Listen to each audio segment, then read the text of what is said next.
These are stories of outdoor adventure and expert advice from folks with calloused hands. I'm James Nash, and this is the Six Ranch Podcast.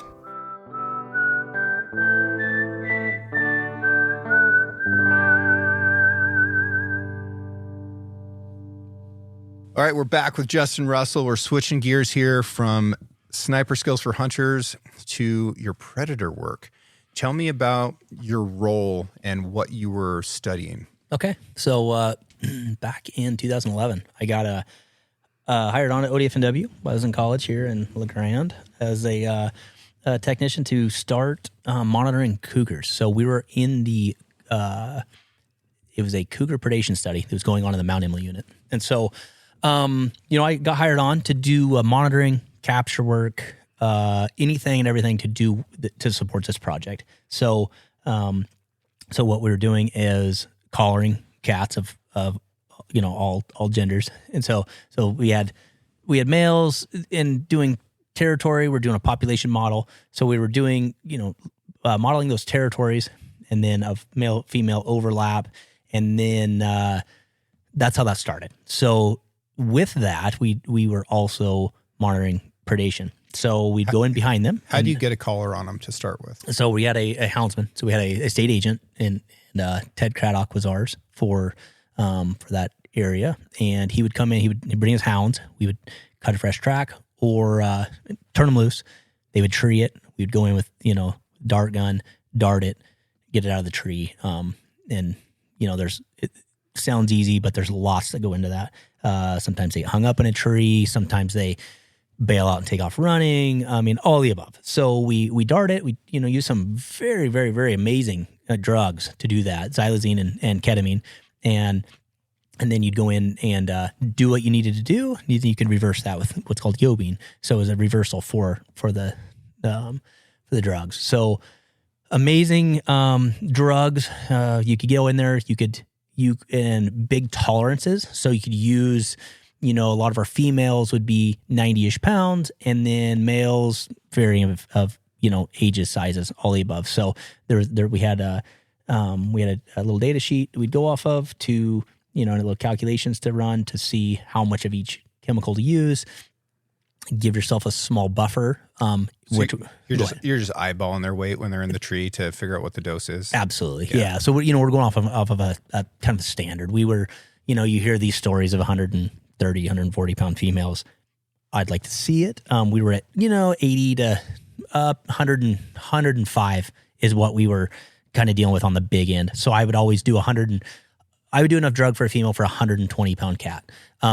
That would definitely be sufficient, and I always, leaned that way so I didn't have to administer more drug and guess how much it got and go with that. So with that amount of drug on a female, since, females synthesize the drug a lot faster, that was enough to put the cat under to get the collar on, and then, but wasn't too much where we had to sit there, because we're going to sit there with that animal, babysit it until it is functioning. And if it was there, magpies and stuff can come in or another predator can come in and kill it, eat it, whatever. Magpies would peck its eyes. We don't want any of that. So we took precautions, did our thing, collar it, release it, and then the monitoring aspect starts. So with that study, we would get, every 2 weeks, we'd get a download off of that collar. So we're using GPS collars, and at that time we were using a series of. We had GPS, but we also had, I don't remember what they're called, but the PhD student would fly over it. He'd have to link to it and get a download off of the collar, so like a long range Bluetooth type exactly. Yeah. But we knew where those were, so he'd do a flight. Really cool stuff. You'd get a download. You'd see all the on a map. You'd see all the red points of where that cat had been.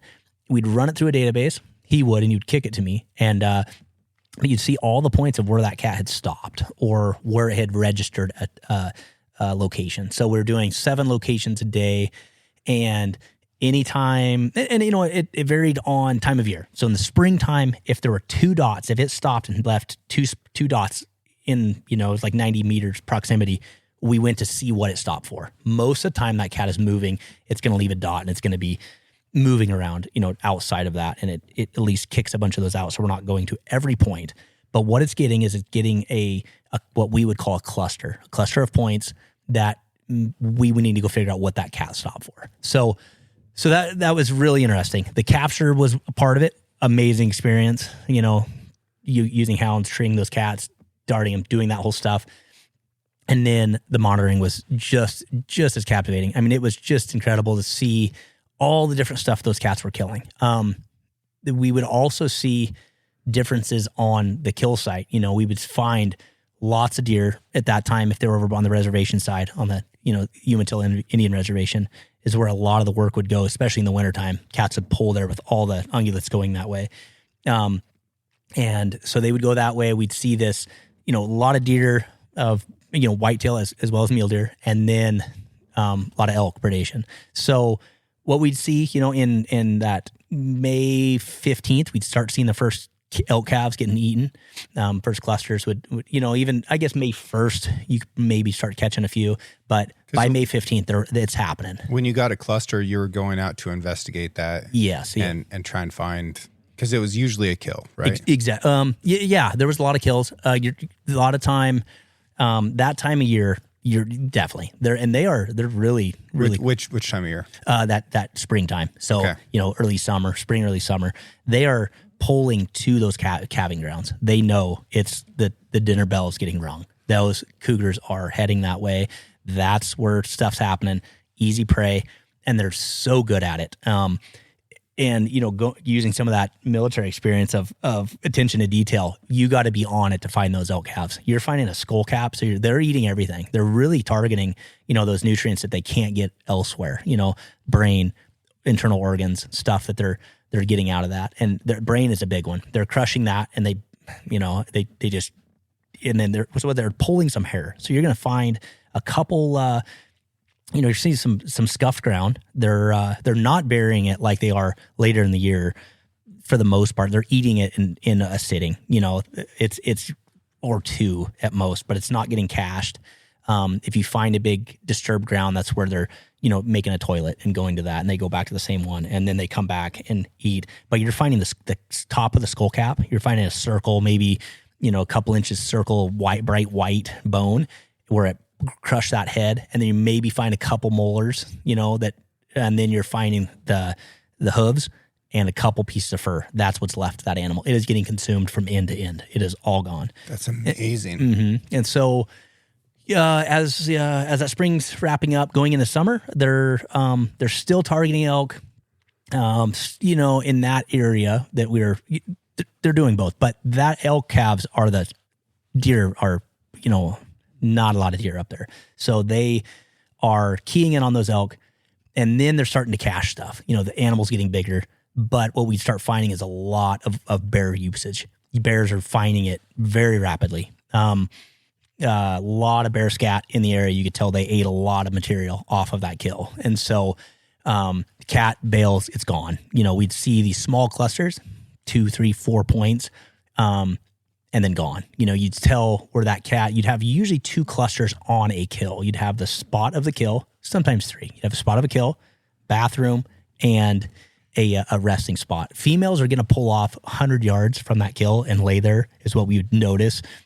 And that's a generalization. There's 100-ish yards, sit there. Sometimes males will lay right by it. I think the females, just thinking about it, is probably a little more scared of something coming in. They're not going to really stand up to anything. Where a male's going to lay there, he doesn't really care probably he has nothing really to worry about. He's complacent. He's going to lay there and maybe stand up to something and try to protect it. But in the end, a bear is going to take it over. That's usually what would happen. And that's getting into like late summer. Yeah. Early summer even. Summer. Bears are out. If they can't consume it all the way, they're going on to the next because they're getting booted off. The bear density up there is so high. That Russel Junction area is a hotbed of it. Tollgate Highway is where a lot of that work in that time of year, the Andes Prairie and all that up, of Tollgate, big calving grounds, out to, the top of Mount Emily, Black Mountain, big flats. That's where they're at. And so those cats are there. Bear's taking them over. The cat just bails. It goes and it immediately finds another one. You hear those numbers of 1 a week, and that's where One what a week? One ungulate a week, is really what the numbers that I read all the time, that people, they're killing one deer a week. And this is the math. What time of year are we talking? What are we talking, a male or female? What's the, what are we talking here? Is it a female with kittens right now? Because that is not true. And our huge population of Oregon cats, which, I looked up some of the ODF&W stats right now. They're saying 6,400 cats in Oregon. That's our population of the 24 population estimate. And between 6,000 and 7,000, ODF&W model shows 6,400. Big majority of that population are females. You're probably, oh goodness, I would, top of my head, I'm going to say 7, 8 to 1, 10 to 1 male female distribution. Really? 6 to 8, I guess, is real comfortable, I would say, for male female. Males are 200-ish square miles. 200-ish square miles. Yep. And will they? There's so much information here that I'm really interested in. Will within that 200 square miles, like, I understand that that's an area that a male is roaming in. Will there be multiple males inside that zone? Absolutely not. That male is going to be covering that. He is going to fight to the death, and they're scent marking everything. So junctions of roads, and 200. It's probably smaller with different terrain. That's just just thinking of some of that stuff up there is what we came up with and what we would see. And they're roaming a really big area. And what was really cool about that data, that as they're flying, you'd see those old marks, you'd see those red dots on a map, and then you'd see green dots. That green is the active, the current spot of that cat. So it is its current location. You would see those females on one ridge, 3, 4, or 5 females long. They're big ridges that run, all the way to the reservation, all the way to the top of Mount Emily, the bobsled and some of those Bachelor Canyon big ones that we would, be in. And you'd see those females spread across it, even sometimes using the same kill. But with that, you would see that there's only one male doing that. And so their scent marking that's where you get into some of these different states that are relocating cats. That is a death sentence to that cat. You just put it into a situation. It is there are a lot of especially young males. You could maybe get away with a female somewhere. But a young male, you take that and you go relocate it. It's done. It cannot inhabit that territory. That territory is claimed, and biologically they're going to scent mark. They're going to be going to these known areas. They're going to, as they come past something, they're drawn to it. Maybe it's a overhanging elderberry bush. If you start seeing these scrapes, it's very, very, they're super territorial. That cat is roaming that territory, checking, for a cycle on the females, trying to mate, trying to do that. And then he's also patrolling that for other males. Another male comes in, it is fight to the death. That big male is going to kill it. And oh my goodness, we saw some beautiful cats. I mean, I love cougars. I mean, they're amazing at what they do. There's just too many of them, in some of these areas. It's just incredible. So you look at 6,400 cats. It's just crazy. It's got to crash at some point in the near future, I would sure think. Interesting. So much to unpack here. We've got 6,400 cougars. Most of them are female. One of the things that I've seen as a criticism of cougar hunting, the way it's done now in Oregon, which is the lowest percentage success rate hunt in America, at 0.0013%. Getting around 300 cougars with over 70,000 cougar tags. I've brought it up before, but I'll bring it up again. Residents and non-residents can get 2 cougar tags per person at a rate of $16.50 per tag for residents and non-residents. And the season is open statewide year-round. It is a tremendous hunting opportunity for people to do. Like, if you think about how much a non-resident hunt costs for most game species, like, you're going to be spending a lot of money to go do that hunt. You're going to be spending a lot of money on that tag. And then what are you looking for? Are you looking for a challenge? Are you looking for difficulty? Are you looking to do some good in the ecosystem? Oregon has all of that with cougars. You can do nothing but good. You can do it any time of year. Like, pick the time that it doesn't conflict with something else in your life, like go do it. So one of these criticisms is that the majority of the cougars that are being harvested by hunters, which is incidental, are female. But if the majority of the cougars are female, that's always going to be the case. Mm-hmm. Yeah. That's crazy. And on population control, it would be, you would target those females. You would definitely target that to knock that down, to have the most effect. Those males are standing up for a kill. You look at the kill rate. It would be really interesting to look back at that data. I haven't done it in quite a few years, but to look at the data of some of these cats that are raising 2, 3, and sometimes 4 kittens. Very rare 4, but I definitely have seen it.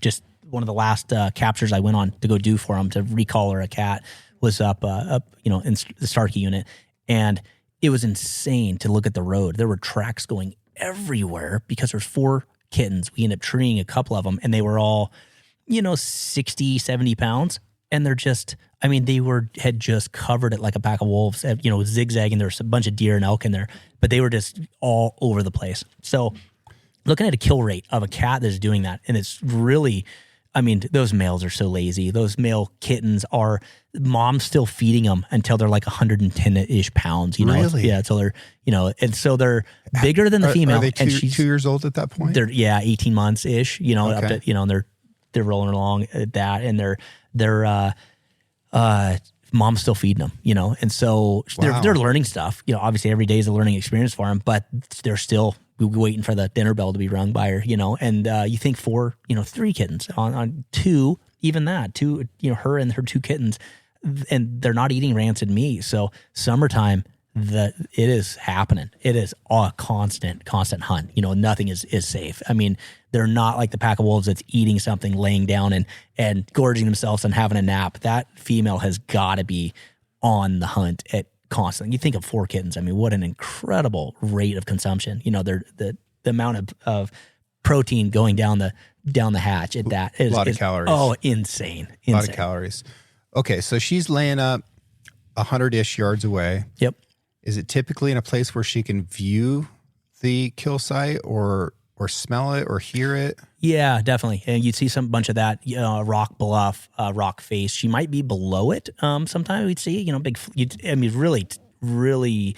You'd look at the map, you'd see where to go, and you'd look at the topography, and you'd see probably going to be right over there. It's all loaded on a GPS, so you already. For me, I'm looking like probably going to be there. I'm heading that way, making sure I'm getting closer, and you could start to take it apart, and you could actually start to put the puzzle together that cat's definitely sitting up there looking over its kill. It's listening, it's fully alert, maybe for something else to kill. They're still hunting. We would see stuff on the reservation where there'd be a couple deer or something else. Sometimes it's really fascinating to see what they would do. Stuff is always on the menu. Anything coming by is the next thing on the menu. Even if it's sitting there waiting and if a prey species comes by, it's fair game. Little stuff, raccoons, flying squirrels, badgers, coyotes, anything that's coming through is fair game. And so even with a kill right below it, it is not going to pass that opportunity to do it again, Did you ever find a cougar that specialized in coyotes? Absolutely. Yeah. It was, some of the data, it probably is, it wouldn't say it's skewed, but if you just looked at numbers on there, the amount of coyotes killed was by a couple individual cats, and they were so good at it. You'd see a lot of the stuff was up off of newer loggings. There'd be some skid roads going down it, since this particular cat was hunting a lot, and those roads were perfect for coyotes to run, but there was no struggle. There was nothing. It was just a balled up piece of fur rolled inside out, and that's what was buried there. That cat would absolutely had it figured out, knew the routes of those coyotes, and enjoyed it and keyed in on it and was specialized in that. It was very, very, very common to find. And one time I was up on top of Mount Emily, I found where they'd killed the female, and then I had another cluster to go to in proximity to that, and I found the coyote den. She'd actually went up there. They must have been yipping or something, and I found another huge cache. I started digging through it, and in a Ziploc bag, I was like, what are these? They're a whole bunch of little paws. I'm collecting a bag full of paws, and I had to go back and piece this puzzle together of one. I'm like, are these coyote paws or what am I looking at here? And I thought that's what they were and clarified when I got back, but I had, it was like 4 or 5 pups. She'd went there and that was the next meal. She had the female down the hill, killed it, and then went up and got the den and ate all those as well. So really, really crazy stuff. Wow. And it was a few cats that definitely specialized in it. But like I said, I found out there was an elk over there off of right above Meacham one time, and you'd see some cool stuff. That was a cow in a pile, big brush pile over this cow, and then stuffed on the side of it was a badger. You see some fresh badger holes around there, and in your mind you start racing of what just took place. The badgers consumed a little bit, definitely was keyed on that elk, and looked to be a day or two older. But that badger came by and it added to the pile. That's next. It did not bow down to that at all. I mean, you could tell it just smoked that badger and put it in the same pile and cached it, and it was going to come back. They're so efficient at killing, and it's very telling that it's easier for that cougar to abandon its kill and go kill again than it is to fight off a bear, for sure, or fight off a wolf. Yep. And everything's on the menu. Like I was saying, a couple times, even those yearling bears were, found a couple, was not regular at all, but bear, a small bear by itself, a male cougar, it would kill it just like anything else and eat it and consume it, And then, one of the stats I had that was that this one male cat running up in that Russel Junction area killed 9 elk in 14 days. Wow. So 7 calves, 2 cows. Some of the calves were that cows. I could presume they were buried together. I imagine they got the calf, just like you see, stands up, makes a noise. It's next. So tons of bear activity. So that, it'd have a kill, and then the amount of bear scat in the area, it ate a lot of material. That's what, I would base that off of. They ate a lot of it. The cat moved downhill and you could just follow it, boom, down to the next, here's another calf. And then eat some of it, bear scat, which wasn't that typical for that early in the year. I'd say it wasn't typical, but you could, if it was going to lay there and eat it, there would be nothing for the bear to really come. You come and chew on something as the bears chew on everything. But with that amount of scat there, they ate a lot of calories went down from that bear. So then boom, down the hill again, next cluster, not very far away. Here's another calf. Here's another calf. Here's another, just kept moving. Bears were eating lots of it. And then, it was pretty incredible. That cat was so good. It was not hard at all for that thing to find the next meal. But to keep it was the hard part. So when we are talking about, them killing 1 ungulate a week, here we've got, because of this complexity, and these are complex issues, right? Mm-hmm. We really always want to simplify in our minds what's going on in these, predator-prey, predator-predator dynamics, but it's infinitely complicated. So when you've got the wolf, bear, other cougars, different times of year thing going on, 9 ungulates in 2 weeks, like that's crazy. That cougar up there, that skull above you that's 14 years old, you think about that, it's like that's 600 plus deer and elk that he killed in his life. Yeah, absolutely. Yeah, and everything else, that's in there. And they're so efficient at it. And bulls, you start looking at it. You walk up to a big bull elk and you're like, oh my gosh, what a beast! Got this big rack, and his legs are so powerful, and all the above. And this 105-pound female cat can kill that at will if it really wants to. Now they definitely weigh. I would sure think a lot of those cats, the risk reward has to come into a factor. They're only going to get away with that so many times, but when push comes to shove, that thing is not safe. Yeah. So I've got a little survey going on Instagram right now that I just looked at, and 5,000 people have gone through it so far.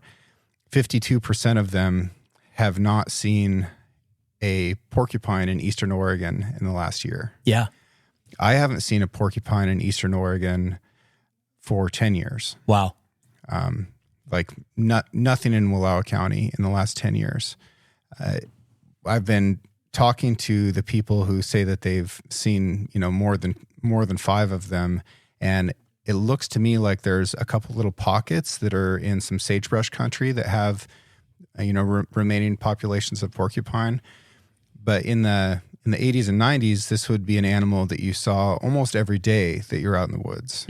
And now, you know, half of these people haven't seen one in an entire year. The greatest predator of a porcupine is a cougar, right? So I wonder about some of these species that are less charismatic, that, you know, nobody's ever going to run a campaign for them. You're never going to see them on a billboard or on a poster of like, save the porcupines.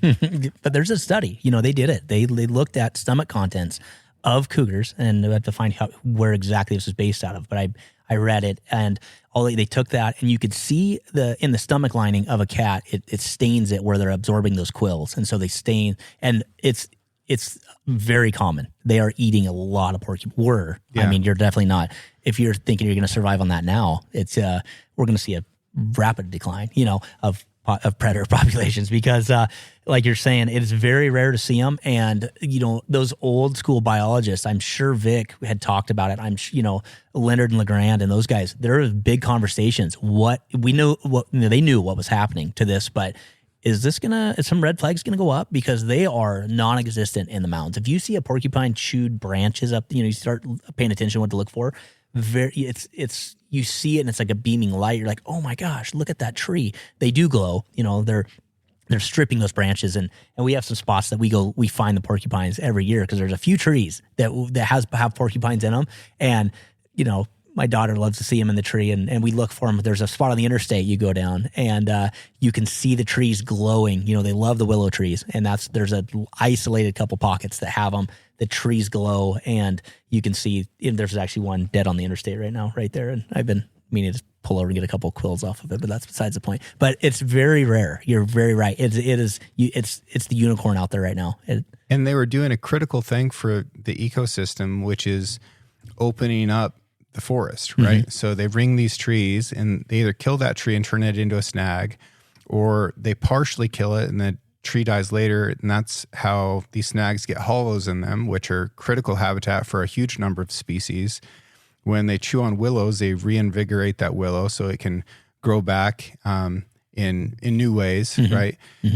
Like this was really important for a lot of other species, and now that thing is gone. And when I talk to mule deer biologists, they say that one of the biggest problems within our timber habitat is that there's too many trees. It's too tight. Like, this was one of the only species that would go into the timber and open that up for us. Absolutely. Besides fire and beetles. Yeah, you know? Absolutely. So it is a problem that the porcupines are, you know, more or less going extinct, or, you know, I think absent would be the better word, like locally extirpated.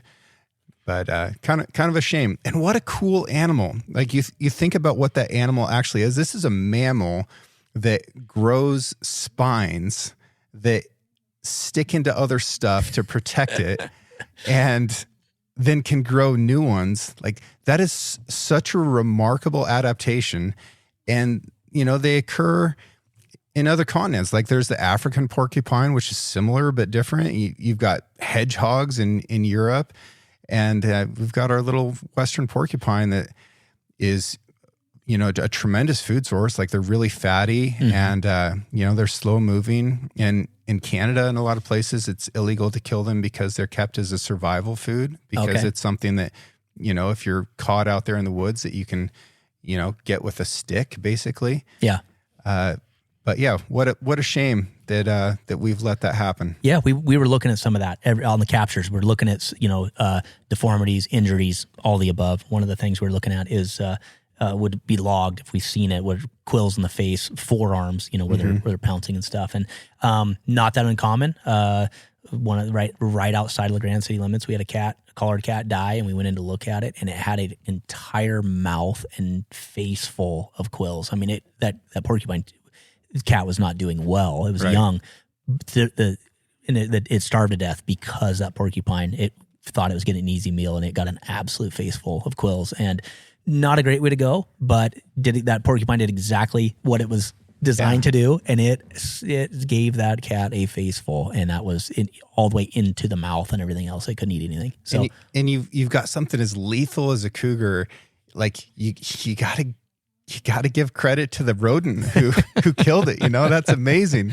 Like good for you, porcupine. Yeah, like, you made it. Yeah. So yeah, probably not long term, but porcupine. Yeah, that's it. It's pretty incredible. You see, that was definitely an area. It's a big portion of their diet. And they're seeing that in some of those studies, and they're almost like our deer beat down so far right now that stuff is eating them at a rate that it's going to be hard to bring them back to. I mean, in a long time. Like you're saying, it would be interesting to see the counties that people are like in your study of where they're coming from, because the sagebrush country is probably the only thing left that's holding at a reasonable population. Yeah, no, it sounds like a lot of folks are seeing them around Pilot Rock. Okay. And then there's a couple other pockets and some open country, but nobody's seeing them in the timber. Yeah. Nobody's seeing them in the timber at all. Yeah, absolutely. Yeah. That's interesting. Yeah, we saw a whole bunch of them up in Canada when we were up there hunting a few years ago. It was, they were very common, but big willow pockets, right in the riparian, big, huge, see a big, think it was brush and all of a sudden starts to move, or even, digging out on the gravel bars. It was very, very, very common to see them, but what a cool critter. What a cool critter. Yeah. Okay. Back to the predators. Yeah. What are some things you learned about the way these cougars are moving around and the way that they're killing and when that hunters can use, right? Yeah. Because this is the hardest hunt out there. Mm-hmm. We need every piece of information and tool we can get. Absolutely. They're hard to hunt. It's as everybody knows. You're saying, those stats of 70,000 tags. Another stat would be interesting to hear is how many people put one day of the year into just going out to try to find a cougar. Mm-hmm. Very low. Right. People, it's opportunistically, where the harvest is probably happening around our deer and elk rifle seasons. I'm guessing. I should look at that, but I'm thinking that's probably when it is. Primarily incidental. For sure. And, guys will go out and gals will go out and try and cougar hunt, and, doesn't work. Yeah. And they'll do it again and it doesn't work. And then they're like, you know what? Football game's on. Yeah. Cold outside. I get sucked into some of the, looking at a bunch of the social media stuff, and I don't know the fellow, but there's a local guy that is very, very efficient at killing cats. He's on his videos just recently. I might got to watch all of them because he's very good at it. Oh my goodness. And if people just took a bit of what that guy's got going on, you can call them, you can do stuff. There's going to be stuff that works. There's going to be stuff that you're just screwing it up. But at least you get out there and try. And if you don't try, you're not going to kill one. And it costs less than a hamburger. Exactly. To get your freaking cougar tag. Absolutely. Absolutely. Go do this. Yep. And right now, as concentrated as the food sources are, this winter is not perfect for that, which is good for them. But when these, our ungulate populations get concentrated, that's where the predators are going to be, right? They're going to be there. They're going to be in proximity. They're going to be eating those. And if you can find a fresh kill, you will don't disturb it. Get back 100, 200 yards if you're comfortable with that shot where you can visually see it. You don't need to exactly see it, but see where that cat's coming and going. It's going to come and feed, and it's going to go back out. It's going to kind of wagon wheel around that thing. It's going to go to the bathroom in the same spot. So it's going to go to a spot to do that. Then it's going to go and sit and wait till it gets hungry again. So there's going to be movement in there. So you don't need to see the exact kill. It'll help if you can, because that's where it's going. But look in that general area, and that's that. So a lot of time what we'd see is on a kill, when you see the birds find it, it's too late. The cat's probably gone. Once the birds and coyotes find it, the cat has probably moved on. That is what it definitely isn't an absolute, but when it's stashed and it's doing its thing, nothing else is really in there scavenging on it over the top. Now, once in a while, other cats are coming and going. And we always thought that was, probably, off, siblings or, it's some sort of relation to that. And so, getting into some of that, we would look at a bunch of those cats in an area, and really cool stuff to see some of those females raising kittens in an area and then leaving the kittens, not running them off, leaving them, and then the female moving adjacent to that. She has taught them to hunt in this part of this territory, and this female kittens are staying where they were reared and, she's in proximity, but she's moving, she's bailing just off, adjacent to it in the same, but they know where to find prey. They know that they're not getting run off like other animals would, to go find their territory. They're now occupying a portion of that and take it over, and they're not going to some foreign place. That's a very interesting. What a clever survival mechanism. She knows she can do it, right? She's probably already been in all that. They haven't. She can go do it, and she's so good at what she does. Amazing. She's not going to starve. I mean, she's going to find something to get by with, but and then start the next cycle. So so that was that first study. Going in there, that was a big time generalization of what that study was, but really going in there, putting as many collars on cats as we could, staying 2 weeks behind them, but doing a 2-week block. So is usually what we did. So go in there behind those cats to not disturb them. We never want to bump one off a kill. We don't want to increase predation rates. We want them to be done with what they're doing, but still fresh enough to see the evidence of what we're looking for. Go in, collect that data. Off that data, so I find this dead elk laying there. I'm going to take a femur. I'm going to take a tooth. And so we're going to, and there's stuff that goes back and forth on that, but we're going to see body condition of the state of that femur. We're going to see the fat content and see if it's a gelled, gross thing, that animal was not in good body condition. You can see some of those, and then you crack one open and it's a white, chalky, fat as could be, very healthy, but we'd log all that stuff, this condition of that. And there was some other stuff that they're running in the lab, but looking at that, we'd take those samples to send up, but you could tell right away what, that animal was either, bad day, it walked in the wrong trail, or that thing was on the way out and that's why it got selected, So a commonly held belief is that predators only prey on the old, the sick, and the young. Did you find that to be true? The old, sick, and young are going to be the most vulnerable, but everything's fair game if it walks down the wrong trail. That you start seeing, everything is. There was a cat that moved up on the reservation, up onto some slopes, and so let's back up real quick. They would really target elk calves until the body size was about the size of a deer, an adult deer, which doesn't take that long for an elk, 3 months or so. So you're getting to midsummer, and you'd see that August and September roll around and flipping back to deer. And a lot of time we're looking at bucks. We'd start finding a lot of bucks. And I had a cat one time go into a basin, and I don't know if it was every buck that was in that basin, but it killed 5 bucks. I did that day. I did 5 clusters, and it was all from 2 points to 28-inch 4-point buck. There was a couple of them had little deformities on some hooves, but everything in that basin, there was no way. Those are beautiful. Even a 2-point buck, he's probably pretty dumb. As we know, the Forky's not the smartest, but back-to-back deer, the last 2 I did was like a 25-inch 3x4 and then like a 28-inch beautiful 4-point stacked. No, there was nothing. There's no real struggle. It was very easy for that cat to in an open, mule's ear hillside. It was all mule's ear balsam root type hillside, little pockets of willow, and each one of them had a mule deer buck stuffed in it. So that cat female went in there and killed all 5 of those bucks, over that time period, and just moved through there and whacked all 5 of them. So I don't know if that was a whole buck herd, but there was 5 bucks right there. And that was in a 2-week time period. That was in a 2-week time period. So that's 5 animals for one cougar in a 2-week time period that are, mostly mature mule deer. For sure. Yep. So yeah. And what we're seeing in some of this mule deer collar stuff out of Wyoming is that these bucks are coming back to the basin where their mother raised them. So if you have a cougar that goes in there and kills those animals, there's no one left to teach deer that this is habitat, right? So you can have a perfect habitat for mule deer inside of a basin, but no deer have ever learned to live there. So now it's just vacant. It's just void. Yeah, it's pretty crazy. And, those cats are so good at what they do. And we're talking about all this variation of diet that they do.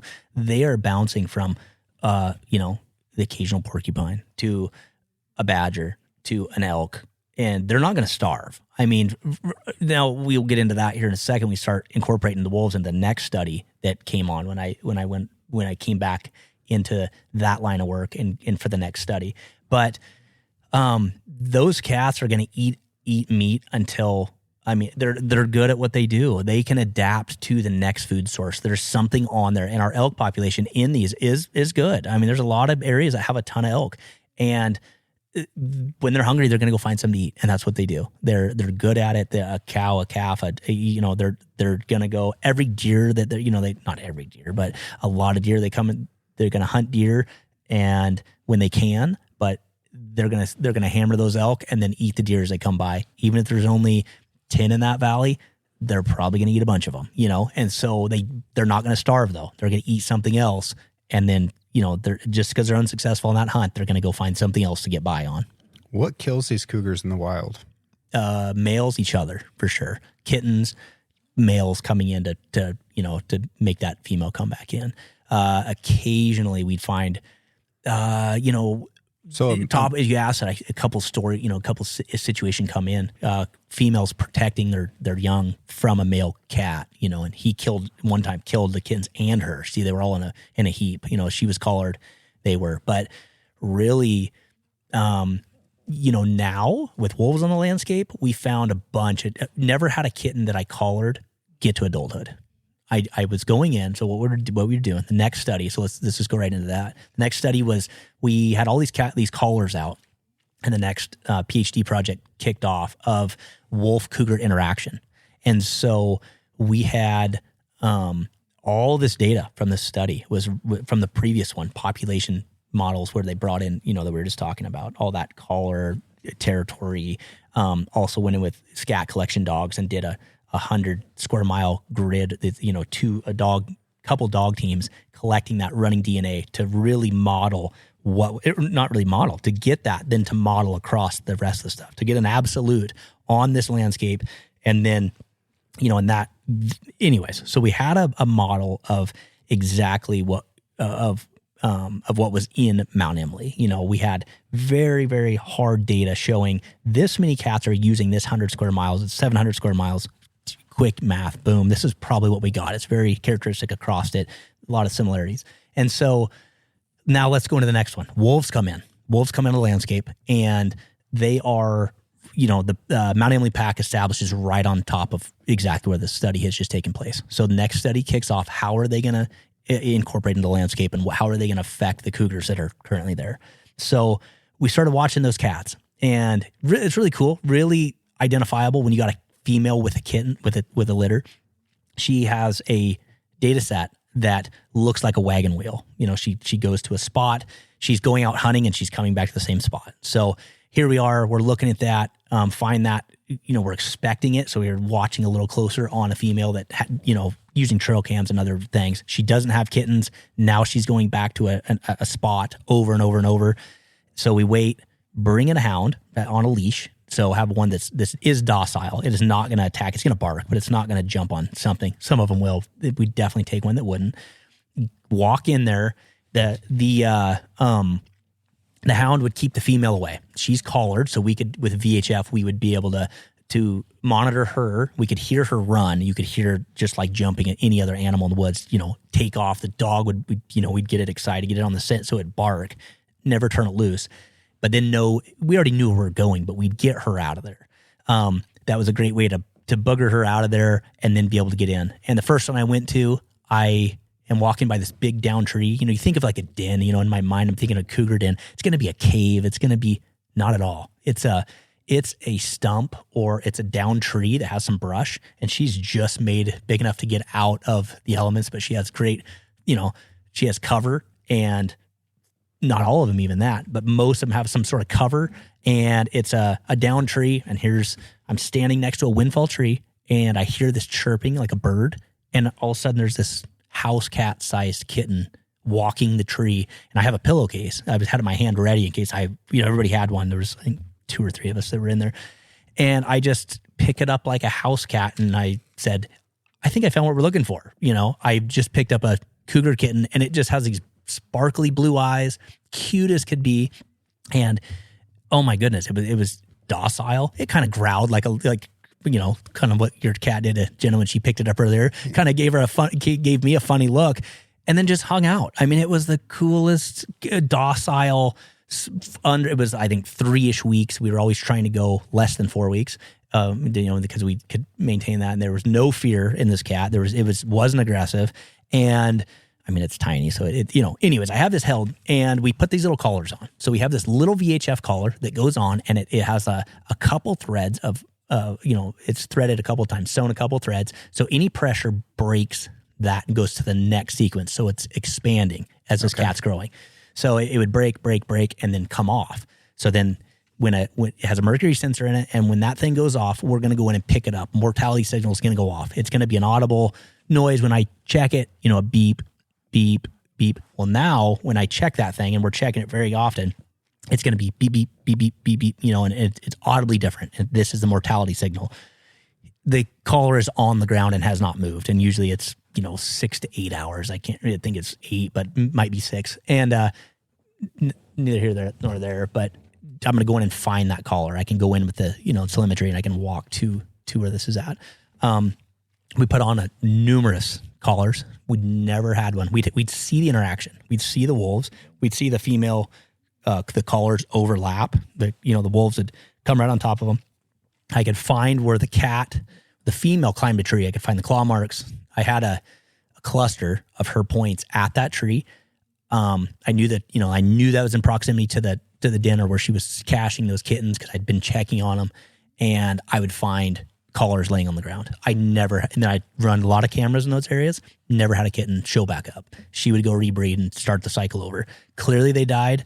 I never found a consumed carcass. They were so small, I'm sure they were eaten in entirety.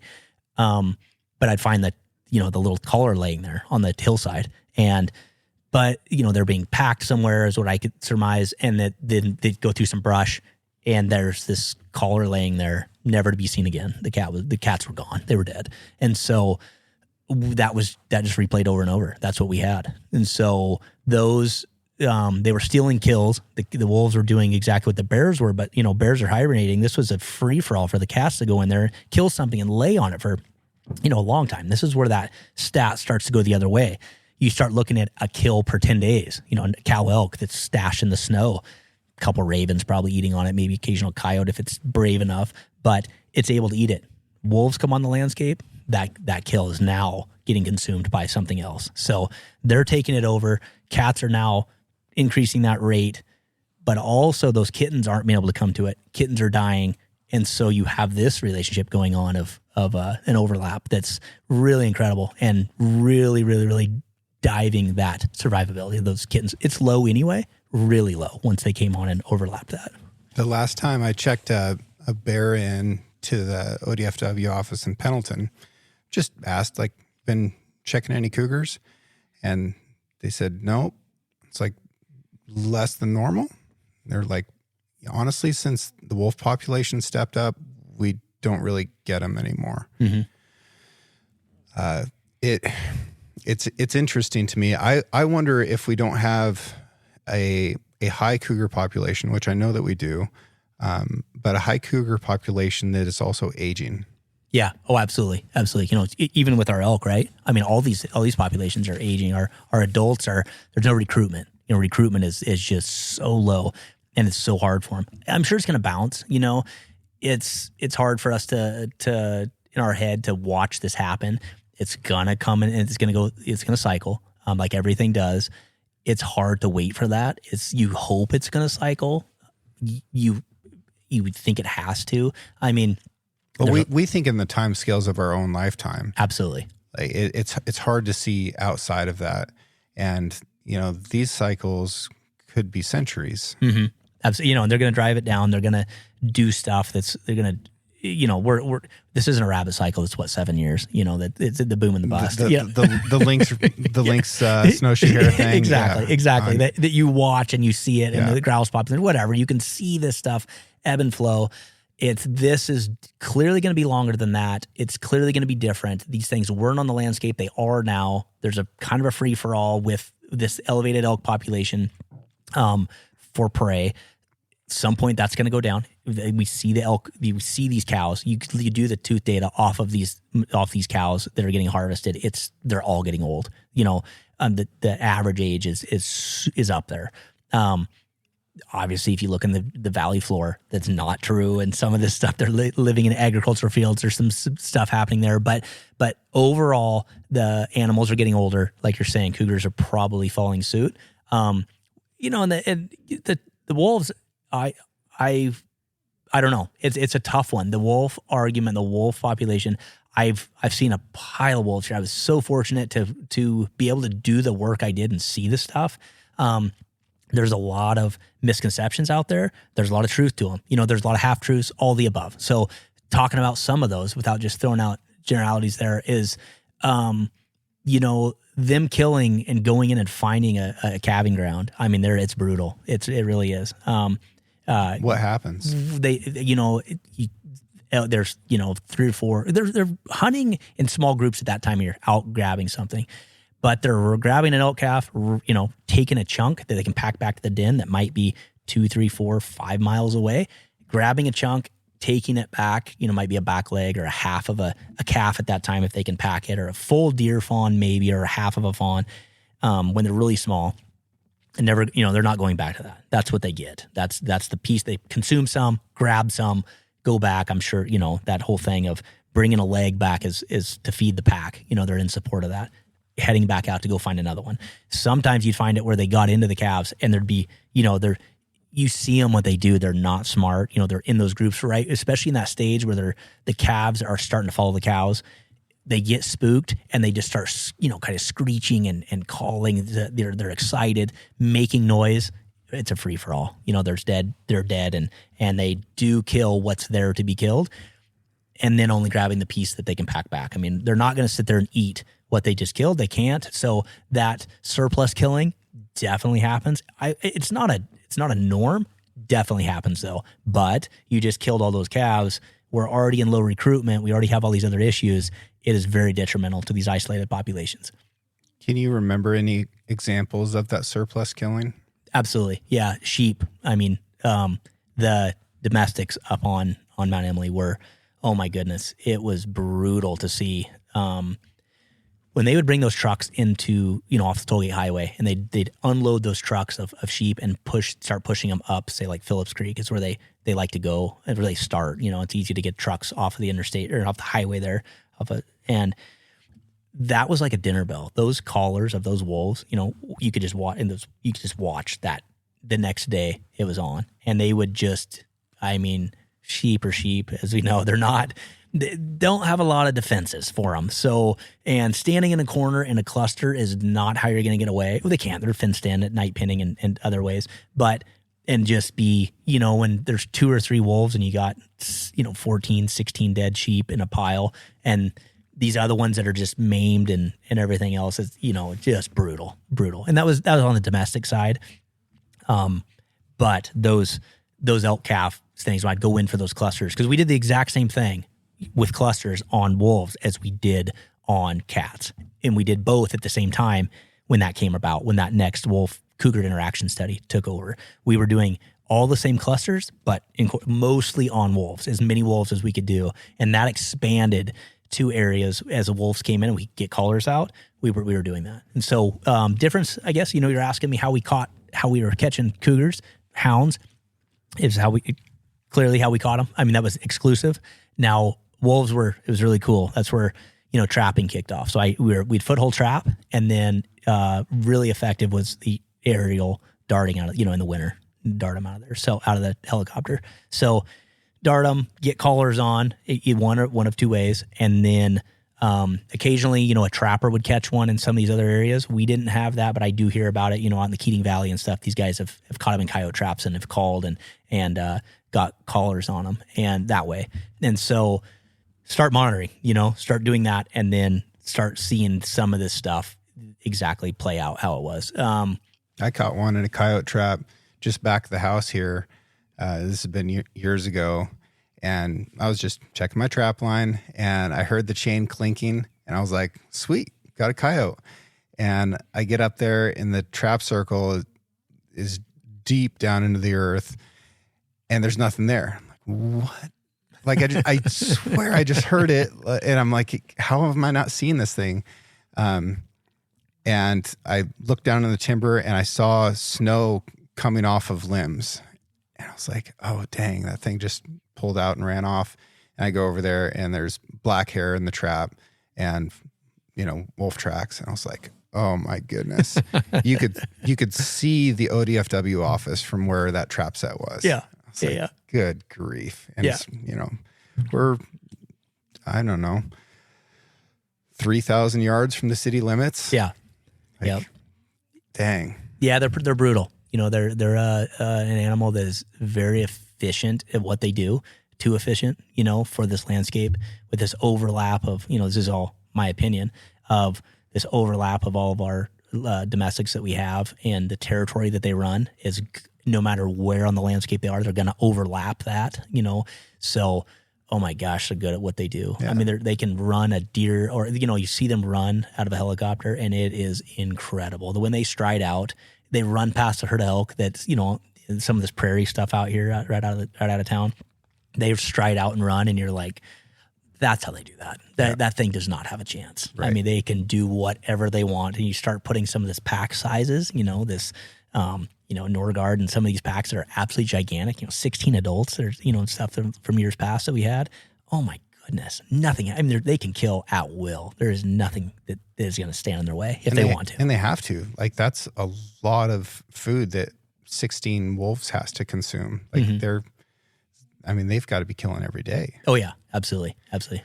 With these cougars, I'm curious, and I know this is a difficult question to answer. How far would you see them travel between kills? Not very far, because, again, a majority of our cats were females, and their home range is very much way smaller. It would be, I would be able to do, say clusters. I'd be able to do, gosh, I'm thinking back, it's been quite a few years, but I would always shoot to do 5 in a day, and it would usually be, sometimes you had an overlap of 2 different cats that were doing clusters on that same, big long ridge.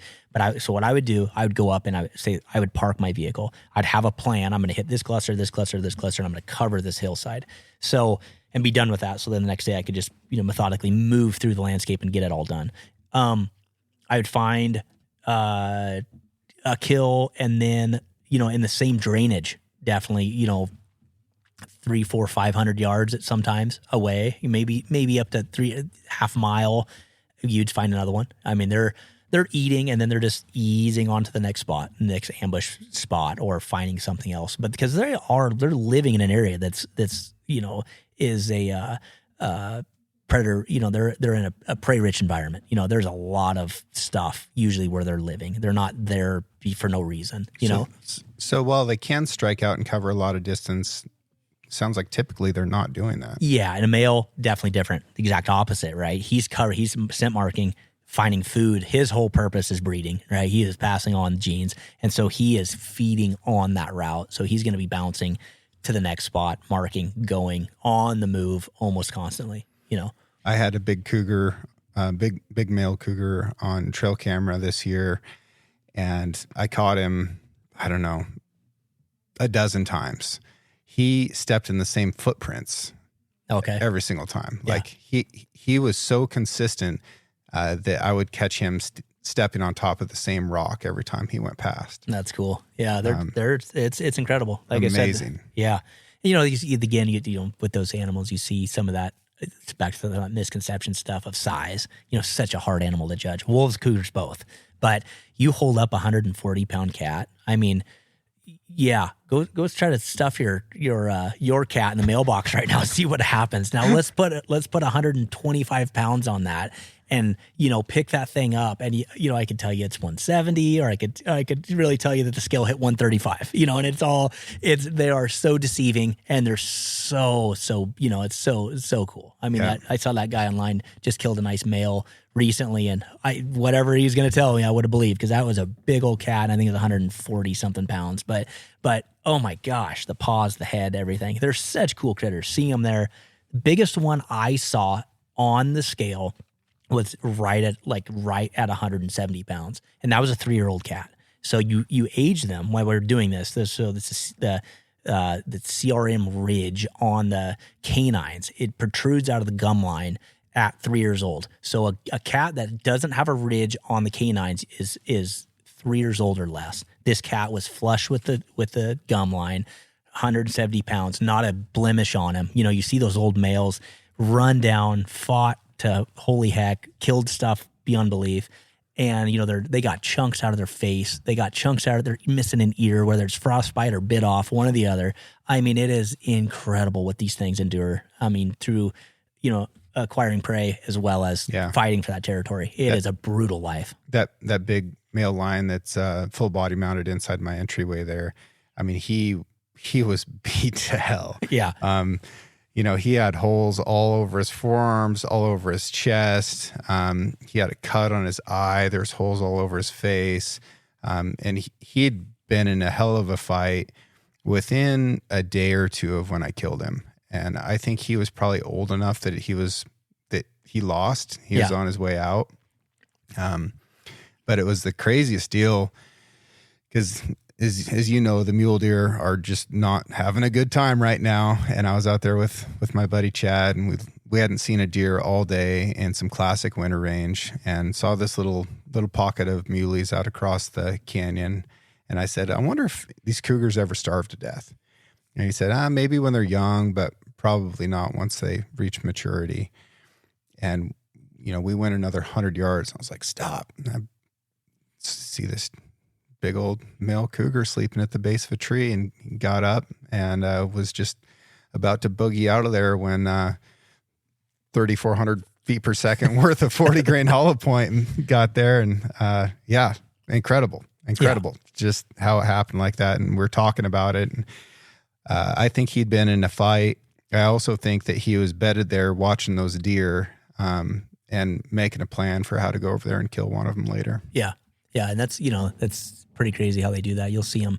Yeah. I've seen more the last couple of years. I don't see, you know, even running trail cameras, I don't see more. I think I'm just being better at picking them out. I think they're always there. They have been there. I've just missed them, you know, and I saw one this year deer hunting, and I still, it's a different story, but I can't believe it slipped out on me at 120 yards. I never got a shot. It used the contour, and didn't even know I was there. Just how it moved through the landscape, it juked me. But you know, it was probably I grew up in Northwest Washington. I never saw a cougar in the wild until I lived in Oregon, so 2010, and I had gone back. Jen and I were spring bear hunting in Washington. There was one standing in the road, and that was the first one. And then that year, you know, in the Eagle Caps, I think we saw 5, and it was like, oh my gosh, this is crazy. Now we're talking Northwest Washington. You're not seeing, you know, this is blacktail hunting. You can't see very far. Can't see very far. So now once you start refining this glassing and using spotting scopes like crazy, and you're starting to see them. But even, you know, I'm not seeing more on. I wouldn't say I'm seeing more on trail cameras, and I wouldn't even say I'm seeing more tracks. But you're seeing, you know, you go out with the intent to pursue one. I mean, you're in those areas that. You can start to pick apart areas that you think you're going to find one, and you can usually find at least an old track in those. If you're seeing a lot of deer sign, especially these conditions we have now, there's a skiff of snow, so you can drive and cover a ton of ground. Right now is the time to get out there, get on a track, either find a track in the direction it's going and start glassing that hillside and picking it apart, because it can lay there under a bush, under a rock, or under something.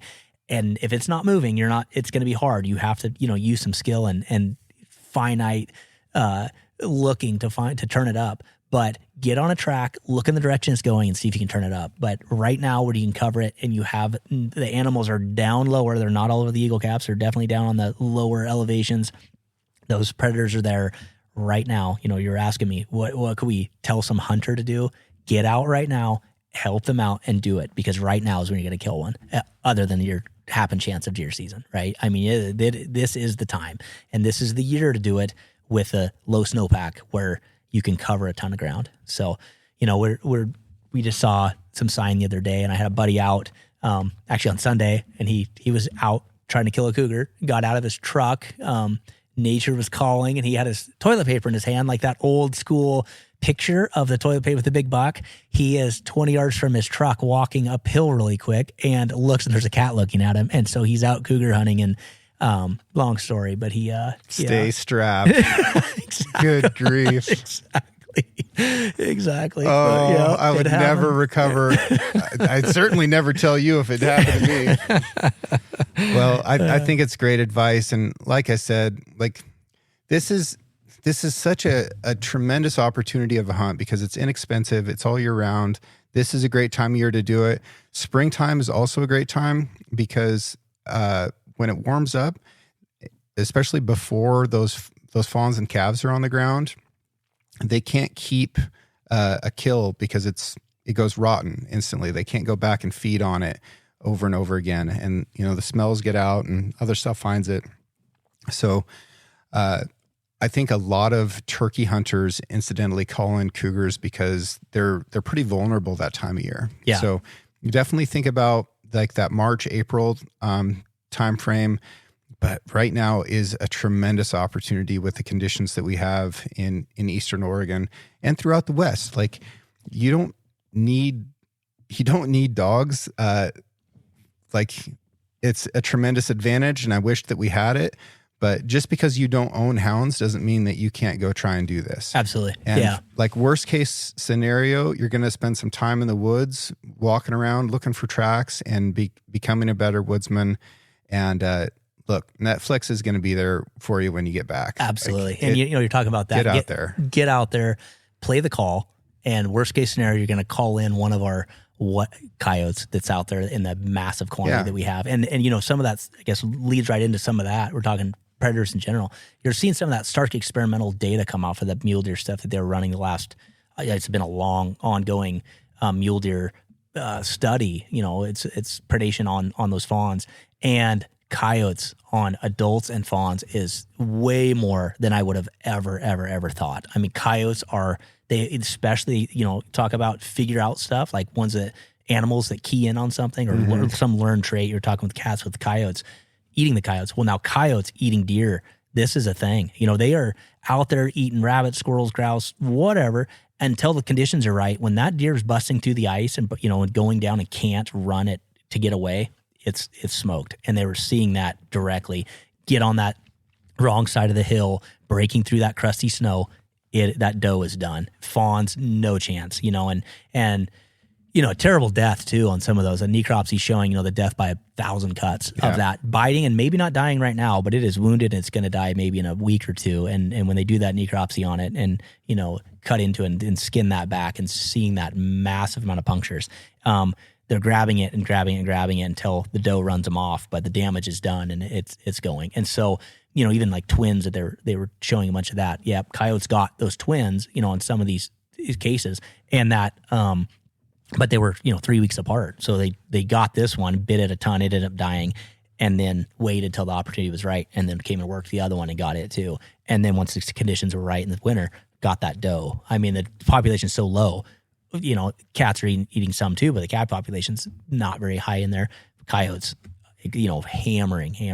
They're probably eating in the same amount. I mean, which is totally baffling to me that I just look at them. I see the little scrawny runts, and I always say they're so small. That's why I miss them. But it's, this 25-pound dog that's just hammering, a 100-pound doe, 100 whatever they are, 140, and effective at it. And they're just waiting, and a lot of this flight data these guys are showing. Talk to a lot of those guys, just ask them what they're finding, what they're seeing on the guys that are flying in there.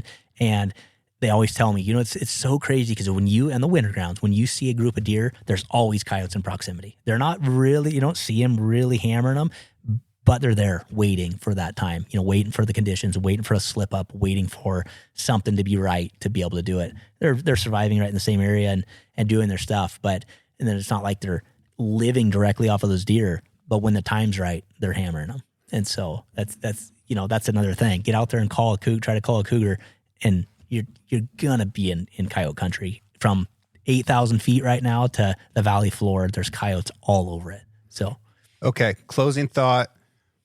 What's your ideal rifle for somebody who wants to go cougar hunting? Flat shooting.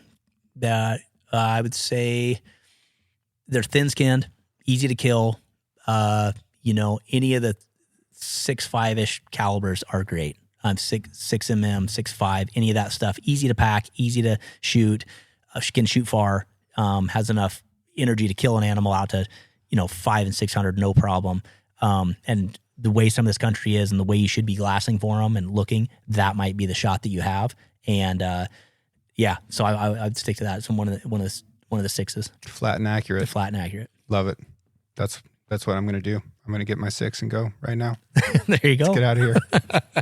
All right, brother. I appreciate you so much. This is incredible information.